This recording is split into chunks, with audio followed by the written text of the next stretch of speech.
due to man's activities, such as the dumping of plastic waste into the ocean. The existential threat to lives and property along the coast. Also of grave concern is beach sand mining. Yes, no worries for you. Here be our Galamsey. Here is our rare Accra Galamsey for you. Interestingly, some people living along the coast are now seeing sand as their Galamsey, or sand winning as their Galamsey, which is very unfortunate. The time I start beach camp, that I was 6 years. People they collect sand, grow, see the sand, the sand be Gary, government leave for us. It's a crime, it's criminal. EPA will not permit and has not permitted any sand winning activity along the coastal line, let alone building physical infrastructure that can cause so much damage. The sun is up here at the Colegona beach. It's always a perfect time for people to bask in the sun, play games, and cool off in the ocean. Many people usually throng this beach on weekends, but not today. Only a few people are here. Filthy, polythene-ridden beaches may be driving beach lovers away. But even more worrying are the activities of these individuals here, engaging in sand mining, robbing the sea of its buffer in broad daylight. They scoop the beach sand into several sacks and sell the sacks of sand for construction works. Although beach sand mining is banned in Ghana, the activity is still rife. Saki Otokuno has lived here his entire life. He and several others earn their incomes pillaging the sandy white beaches of Ghana's coastline. According to him, the sand is a gift from heaven that will never deplete. Sand is the sand way they be our food. It be Accra people, them our food. Ghana people will be our food. If you go away, we don't get nothing.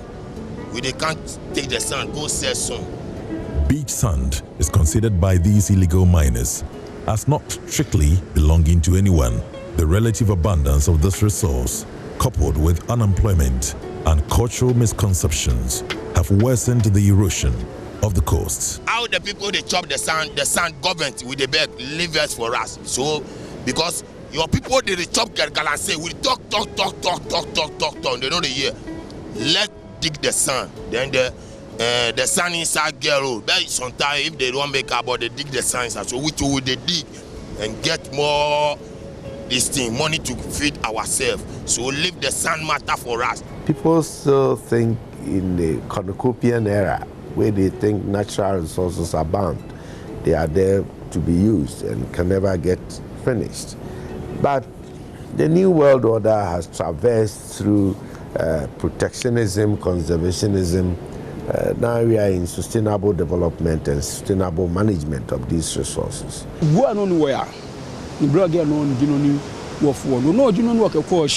Jonah is a fisherman here at Colegona, but he occasionally collects sand for sale. To earn some more money, he mines beach sand and makes cement blocks for sale.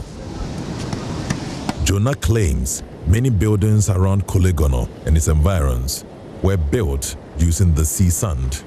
He downplays the impact of their illegal activities on the coastline.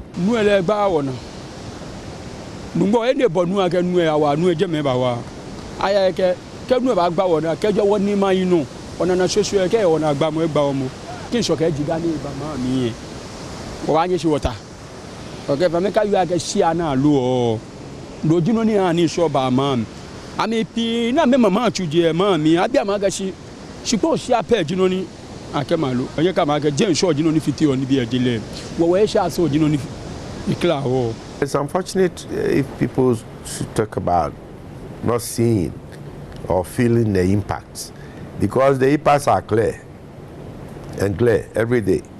There are damages and loss of lives and properties when the tidal waves occur.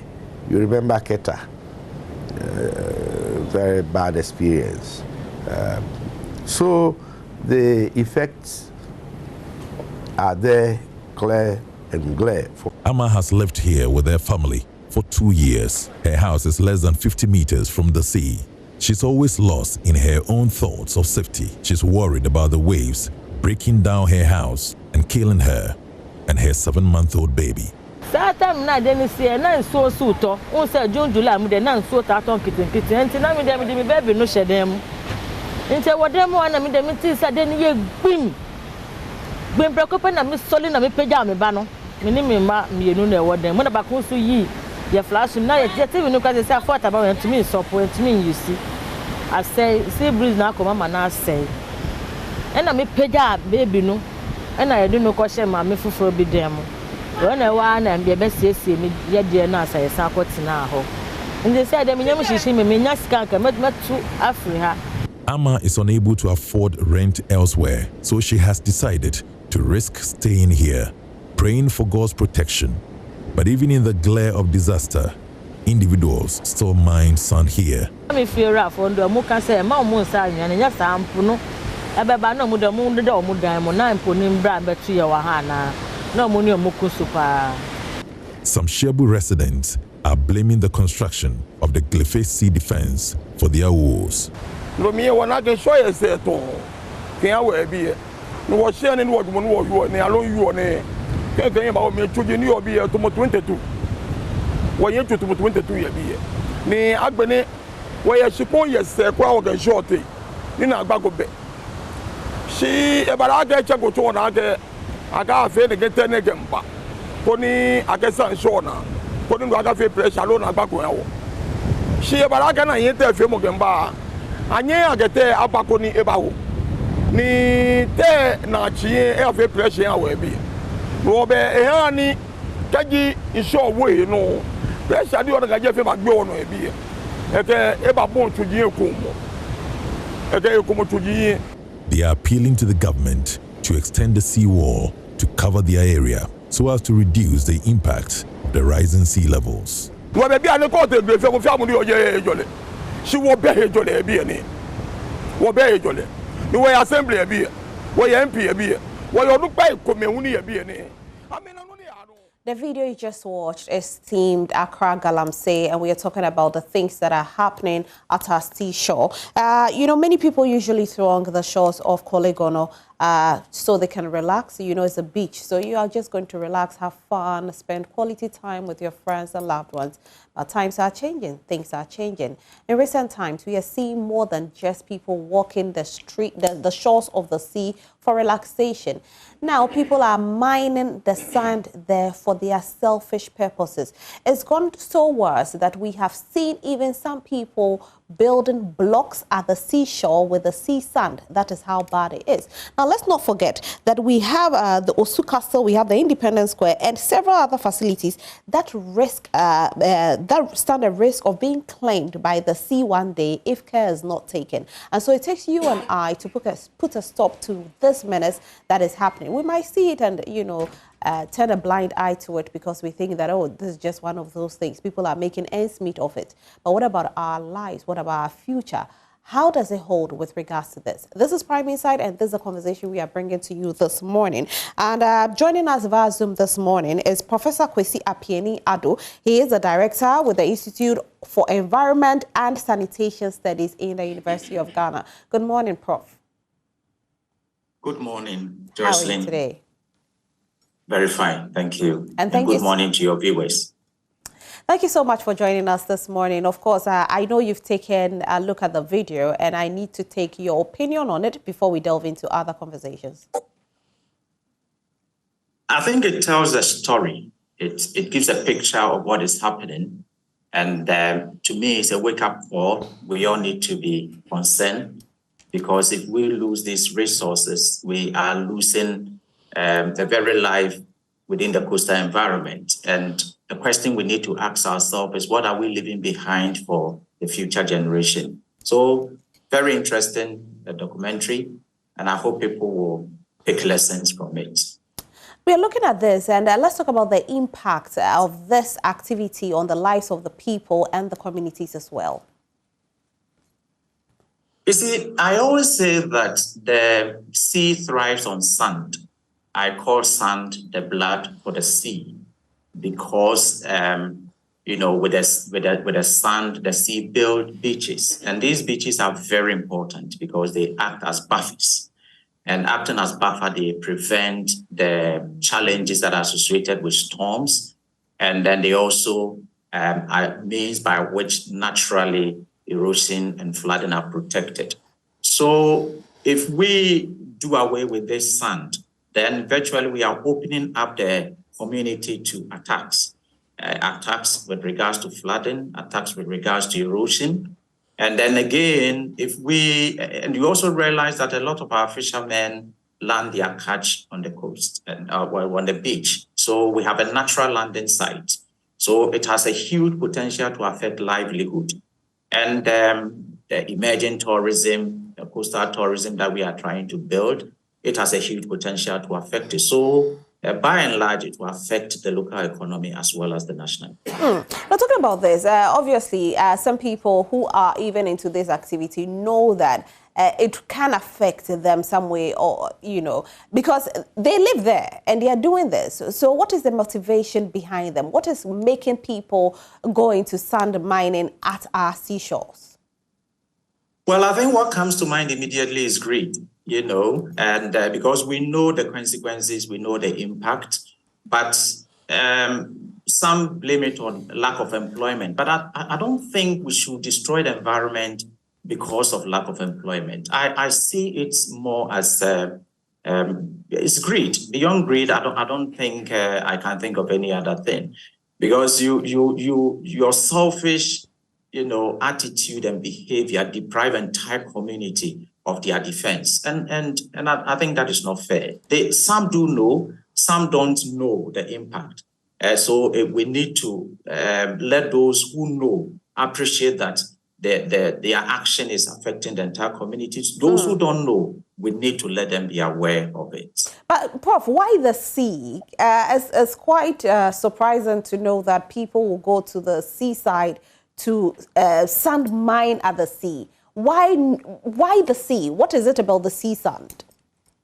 I think from the documentary, you realize the gentleman said, this is Accra Galamsey, and this is God-given. I mean, God has given us the sand, and they see abundance of sand. So they think that once the resource is there in abundance, they can take it and it may not have any effect. So it's the attraction of the abundance of sand that is why people tend to the sea. It's illegal. As to whether they know if it's illegal or not, some will say, oh yeah, we do know it's illegal. Some will also say, oh no, it's our sand, we can do whatever we want to do with it. But is it difficult to stop this illegal activity from happening? Well, I would say yes and no. Yes, it's difficult to stop because you can't police the entire coast 24/7. It becomes a challenge. No, it's not difficult to stop if we put in the right measures. If we enforce the ban, I think we can manage it. But if we don't enforce the ban, then it becomes extremely difficult to solve it. Now, those of you at home can also join the conversation. You can send in your WhatsApp messages, send it to our number, and we'll be glad to read it on air. We are talking about Accra Galamsey. If you've ever seen anybody practicing this, do send us your message. What's your take on it? It's quite surprising to know that people are so comfortable at risking their lives. As to some of them do know they are risking their lives. Prof, this is where the issue is. They know that the sea can consume them one day. They know they stand a chance of losing everything. If there should be, any problem one day from the sea, but they don't care. Yeah, it's unfortunate, and as I said, greed, and then you can also think about selfishness. We think about what we gain today. We don't think about what we should be looking up to for tomorrow. So greed, selfishness, people don't care. I think these are attitudes that we must change, especially those living along the coastal area. We need to have a serious attitudinal change. We should appreciate that we are holding these resources in trust for future generation, in trust for the whole country. So we need to have a serious attitudinal change. And I think people should also be made aware. They understand, but to what extent? I think we need to really let people appreciate the challenges and then the problems these actions are creating. People may have a sense of, erosion, they may have a sense of flooding, but surprisingly, some of these people who come there to mine are living some meters away from the shoreline. And it's those who are living close to the shoreline that, get affected. So we need to let everybody come on board.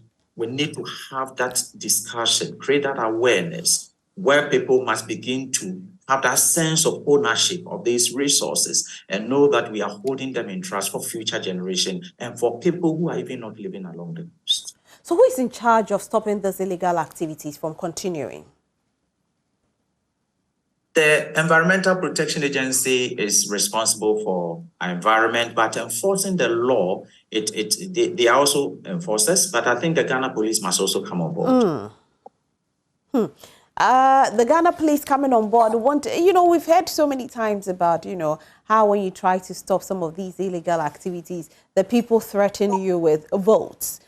Could that be one of the reasons why attention hasn't been given to that sector that much? Well, it could be one of the remote reasons, but should we lose votes or we should lose the environment? I think these are critical questions that we should ask ourselves. Should we lose votes or should we lose the environment? If you lose the environment, then we've lost everything. So I think we need to have a refocus and a rethink about some of these things.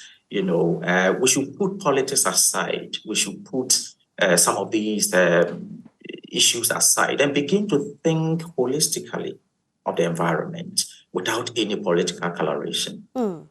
What can the traditional leaders do as well? Because as we talk about, government coming in to try to stop it, what can traditional leaders do? What can stakeholders do to stop these illegal activities as well?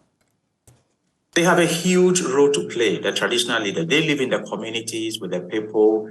And again, they are the owners of the land. So I think traditional leaders must also begin to realize that their property is being destroyed.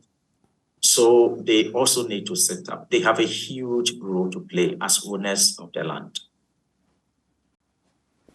Now, Prof, this is quite sad to see, like I said.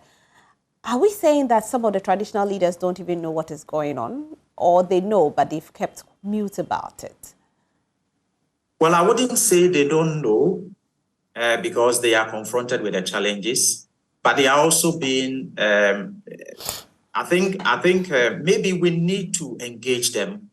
We need to find a way of doing proper engagement.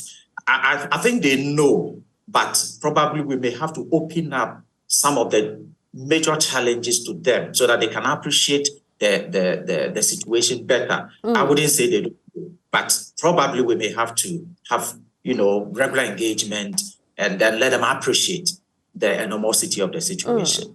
What about having more education to the people there, making them understand what maybe they feel they know, but they don't know how, how bad it could be one day? Yes, that is the way to go. I mean, that's why I said we need to involve everybody. We need to have, let people begin to have that sense of ownership. You may own a section of the land, but the resource there is for our common good. So we need to let people appreciate that these resources have been given to us by God, and it is given to us so that we protect the resource. And again, we should appreciate the roles these resources are playing, the functions of these resources. People must be made aware of the important function these resources are playing. And I think everybody must be on board. We need to have mass education in the communities to let people have a buy-in. 1, 2, people should have that sense of ownership so that we protect what belongs to us as a nation. Now, Prof, another thing that you spoke about earlier was poverty. If you educate the people about, why they shouldn't do it, but you are not able to eradicate poverty, then there's a possibility that they'll go back to it again. Yes, that is the danger. But I think, again, if we use poverty as the the reason for destroying the environment, we haven't been fair to ourselves. But if we can use poverty as a reason to make something good out of the environment, to create wealth for ourselves, I think that is the way we should go. It's all about, coming together, having a chat with the people, because within this, what we call poverty in the coastal communities, we can use these resources to create opportunities that will eventually, create jobs for them. So probably we may have to look beyond what we are earning now, look beyond the selfish attitude, and begin to look at what is in there for us. Can we create opportunity? If we are going to, develop coastal tourism, how can we involve the community so that the community can also benefit from it? I think these are discussions that we need to begin to have as a country. Now, when I look at some countries, very developed countries, I see that they have sea guards or beach guards, let me put it like that, where you can't just go to any beach because you feel like just going to walk at the beaches. There are guards there who are always walking around to make sure these things don't happen. Will we say that our government have neglected our beaches for way too long? Well, I think we should begin to learn from lessons. We should begin to learn from good practices elsewhere. In Senegal, what they did was to set up what we can term as community police, and these community police were enforcing the ban on sand mining, and I think by and large it's worked.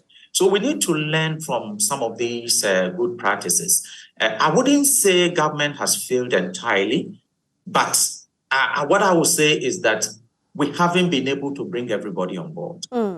Once we're able to bring everybody on board and people begin to appreciate and understand the challenges, I'm sure very good people along the coast will ensure that these things do not occur. Talking about people understanding the challenges, let's take us to our Galamsey in our mining sector.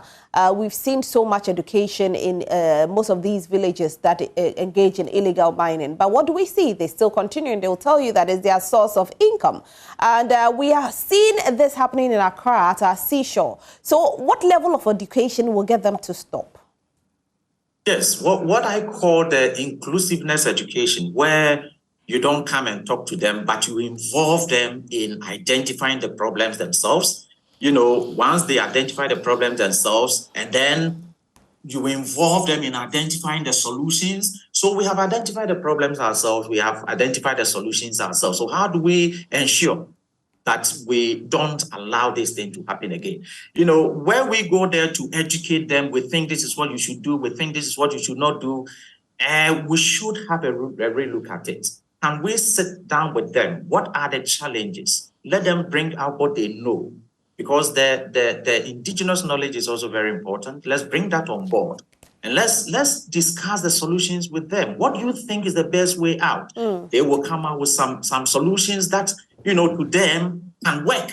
So how do we now upscale these solutions which they are proposing? How do we implement these solutions with them? So once it's coming from them, that sense of ownership which we should be looking at, I think will be there. And they will be willing to protect their property. Maybe the approach, we need to have a real look at the approach. Right. So for those who just joined the conversation, we are talking about Accra Galamsey. Take a look at the video and we'll continue with the conversation after that. Amma has lived here with her family for 2 years. Her house is less than 50 meters from the sea. She's always lost in her own thoughts of safety. She's worried due to man's activities, such as the dumping of plastic waste into the ocean. The existential threat to lives and property along the coast. Also of grave concern is beach sand mining. Yes, no warriors for you. Yeah, be our Galamsey.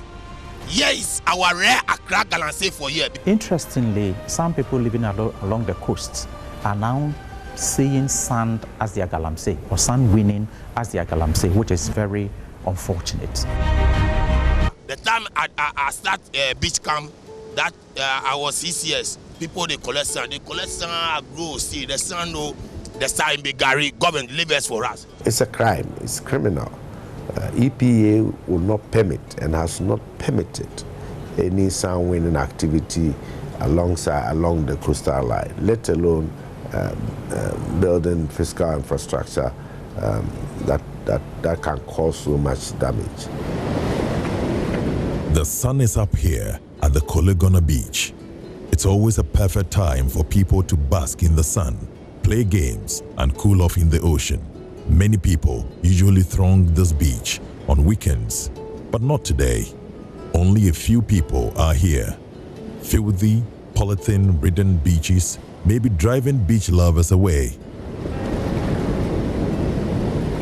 But even more worrying are the activities of these individuals here, engaging in sand mining, robbing the sea of its buffer in broad daylight. They scoop the beach sand into several sacks and sell the sacks of sand for construction works. Although beach sand mining is banned in Ghana, the activity is still rife. Saki Otokuno has lived here his entire life. He and several others earn their incomes pillaging the sandy white beaches of Ghana's coastline. According to him, the sand is a gift from heaven that will never deplete. Sand is the sand way there, it be our food. It be Accra people, them are food. Ghana people, it be our food. If you go away, we don't get nothing. They can't take the sand, go sell some.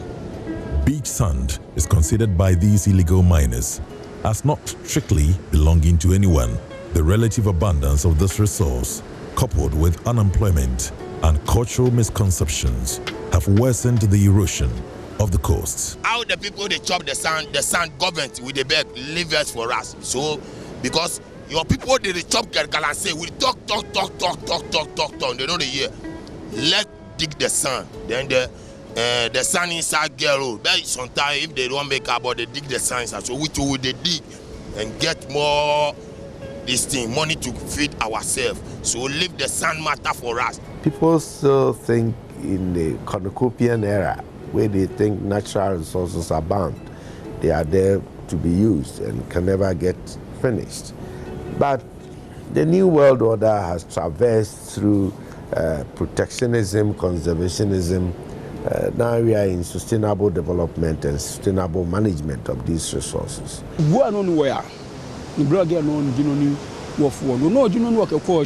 Jonah is a fisherman here at Colegona, but he occasionally collects sand for sale. To earn some more money, he mines beach sand and makes cement blocks for sale. Jonah claims many buildings around Colegona and its environs were built using the sea sand. He downplays the impact of their illegal activities on the coastline.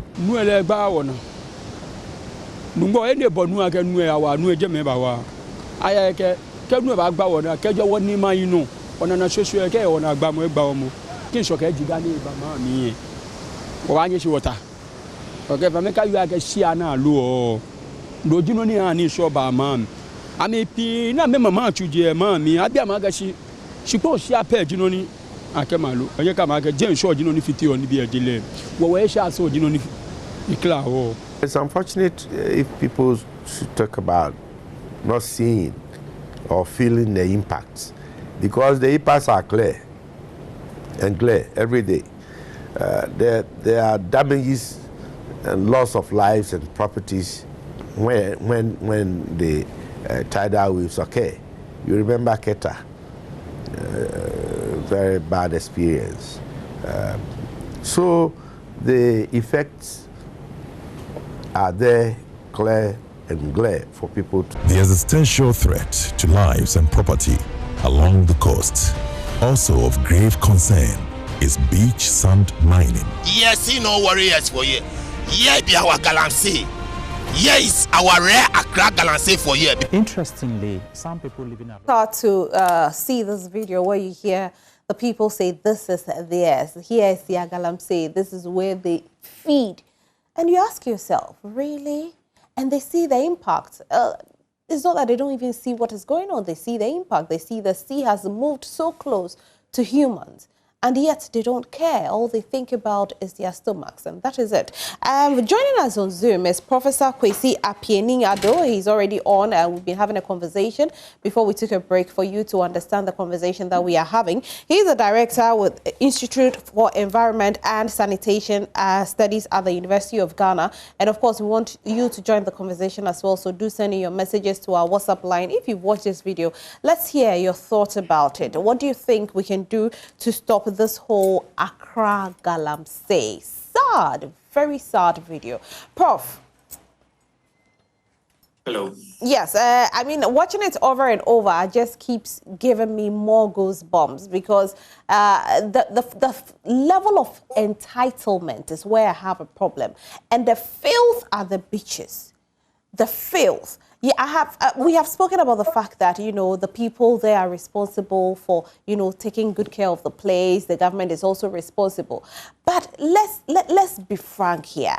The level of filth at the beaches, who is responsible for this? If we can pinpoint whoever is responsible, so this person or these individuals can take charge of it, so we can stop seeing the filth there, we can stop seeing the sand mining, something can definitely, we'll definitely not have a conversation about this again. Yes, I agree with you. But I think the question of who is responsible should look at it, we should look at it in a broader context. I think we are all responsible. You may want to ask yourself, these plastics and the filth we see along the coast, the plastics especially, are they all coming from the coastal communities? The answer is no. So we all need to have an attitudinal change when it comes to waste management. How do we dispose of our waste? How do we manage our waste? Because what we throw into the gutters, what we throw into the streams, they all end up in the coastal area. So they are the receiving end. So if we all see it as a national challenge, something that we should all take part in, ownership is key. We can solve this problem. We have government agencies that are spearheading these activities, but I think that we as a country, we should all take up that responsibility and ensure that we dispose of our waste in a responsible way. Now, Prof, there's been, you know, a school of thought. Some people are saying that the presidency was moved from Osu Castle to the Jubilee House because of these sand mining activities. Is that true? A work we did in 2008, where we modeled the impact of coastal erosion along our coast, we looked at some landmark features like the Osu Castle. So we basically looked at how sea level rise, you know, is a major issue now because of climate change, how sea level rise would have effect on these landmark features along our coast. So we modeled the impact, and we realized that in the next 50 years, some of these very important features are going to be lost if we continue with the business as usual way of managing the coastal environment. And Osu Castle happens to be one of them. So I am very sure, you know, around that time, there was this argument of, you know, we are not moving to the Jubilee, we will move. There was that argument. So I strongly suspect that work might have, in a way, influenced the relocation of the presidency. So looking at this, then it means that the presidency is aware. So why are we not seeing the effectiveness of sea guards? Why are we not seeing the effectiveness of trying to stop this activity, illegal activity, from happening? Because if the presidency knows that they are at risk and they will move from the Osu Castle to Jubilee House, then something ought to be done about it. They ought to be more serious, and more work must be put there than we are seeing. Yes, so I said it might have influenced the relocation, but I wouldn't say they are not aware. I am very sure they are aware. The various agencies are aware. But I think what we need to do moving forward is to find a way of bringing people on board. We have this community police. Can we begin to have coastal community police that will help the EPA to enforce some of these laws? I think that is where we should be moving the discussion to, because EPA may also not be, they may be understaffed. But within the communities, the people who are mining sand or the beach sand within the community, they are living in the communities. So if we can set up some of these community police to ensure that the ban is enforced, I think that is one way by which we can look at it. Now, Prof, the sea sand itself, there's so much salt in there, meaning that even using it for building purposes is not good. And so whoever uses it even stands a risk, with regards to the building not lasting. You can have a building collapse very soon. So why is it still being used? It's still being used because it's cheap. The resource is in abundance and it's so cheap. And amazingly, people are ready. There's a ready market for it. So that also creates the motivation for people to go into it. So people are not so much concerned about the suitability or non-suitability of the resource, but they are looking at the money they are saving. So if I'm going to buy maybe a truck full of sand at maybe an X value, and I can get a huge reduction from this sea sand, then they'll go in for it. So like I said, selfishness and greed are things that are driving these things. And then people also think that, once I mine and I have ready market for it, why not? Let me go in for it. So these are some of the things that are driving the increasing beach sand mining. People are not concerned about whether it is suitable for construction or not. No, they don't look at it from that perspective. Now, oftentimes when we hear about these kind of galamsey, we hear that there are bigger forces behind them. Can we say same with this? With this, I don't think there are bigger forces behind the sea sand galamsey, because you don't need a lot of resources to do that. Unlike the other galamsey where you need a lot of resources to do it. This one, once you have your shovel, you have your sack, you are good to go. So I don't think there are big people behind this activity. No, I don't think so. Right. We are discussing Accra Galamsey, the impact of beach sand mining to lives and properties. And it's quite sad to see that people feel that they are making an ends meet of the seashore. A message coming in: whenever I see the sand diggers in our beaches, I feel very sad. This is not a matter of professors and environmental science analysts. It's a matter of our leaders who don't create jobs for the coastal areas. Prof, will you agree that the leaders don't create enough jobs for the coastal areas? I think the question can be looked at in different, it's a yes and no. We must create jobs for ourselves as a country. So leaders must create jobs. But I think individuals should also find ways of creating jobs. Like I said, what prevents a group coming together within the coastal environment and creating a tourism site within that area? You can create a job for yourself.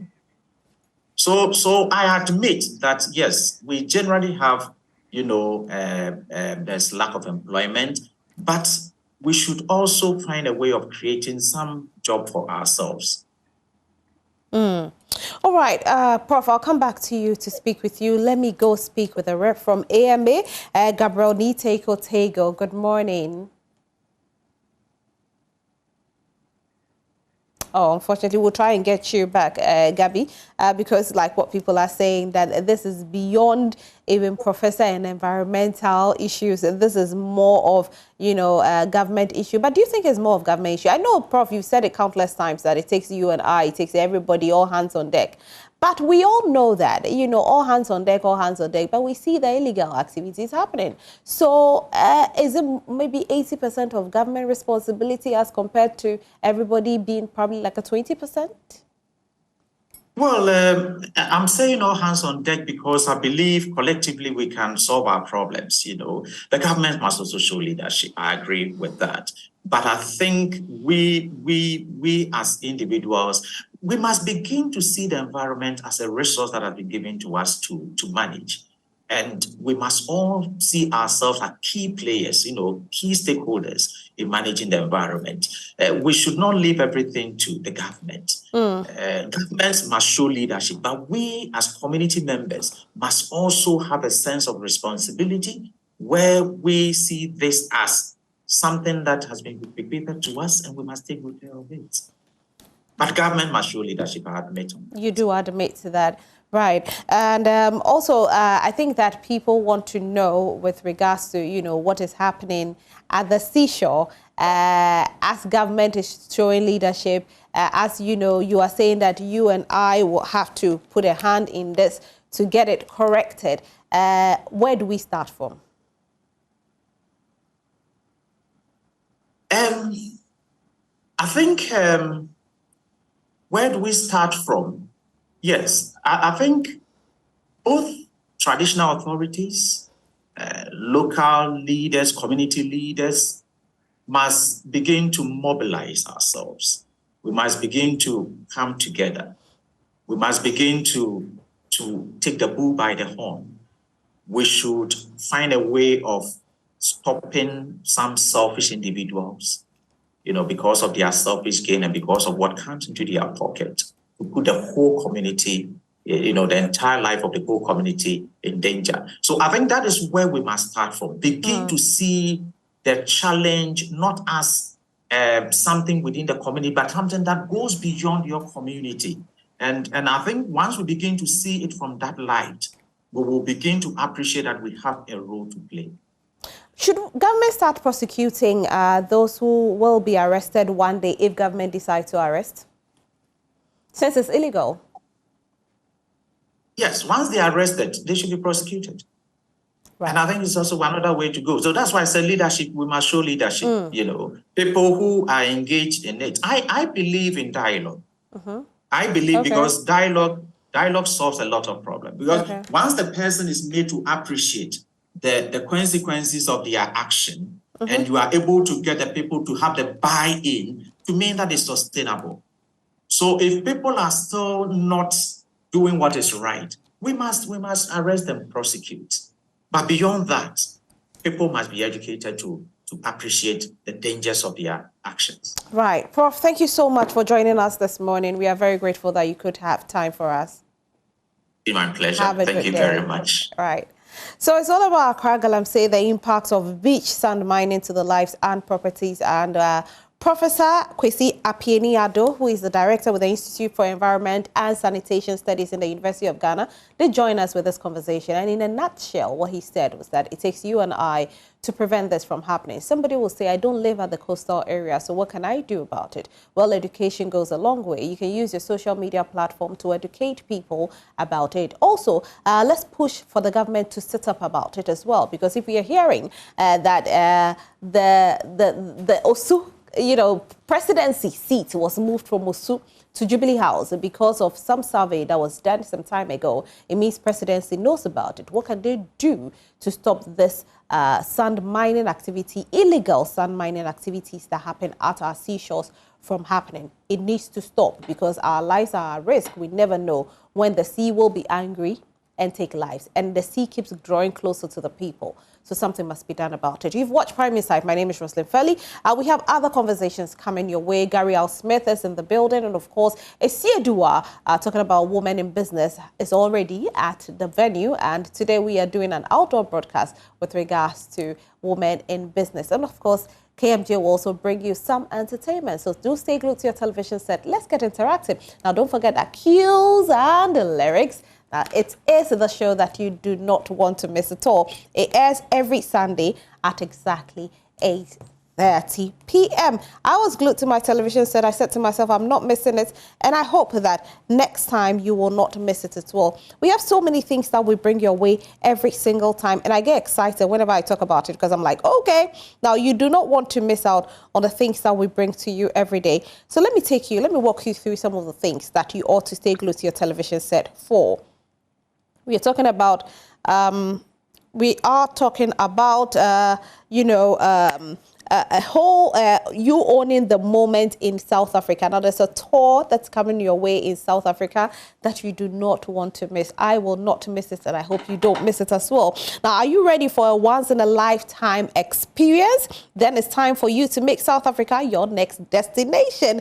To write your own travel stories while exploring on the stunning hidden gems. South Africa Tourism extends an invitation to you to explore your pictures in the country, sunny shores and stunning landscapes. Visit our country and find diverse experiences such as culinary delight, cultural tours, adventures with your loved ones and your families as well. On the moment in South Africa, visit www.southafrica.net to find out how. So it's www.southafrica.net to find out how you can do it. It's simple like that. So try as much as possible to visit South Africa. I mean, you're always sitting at home and you're always complaining about the fact that, oh, I'm always at home, I'm bored. Go to South Africa. Beautiful place.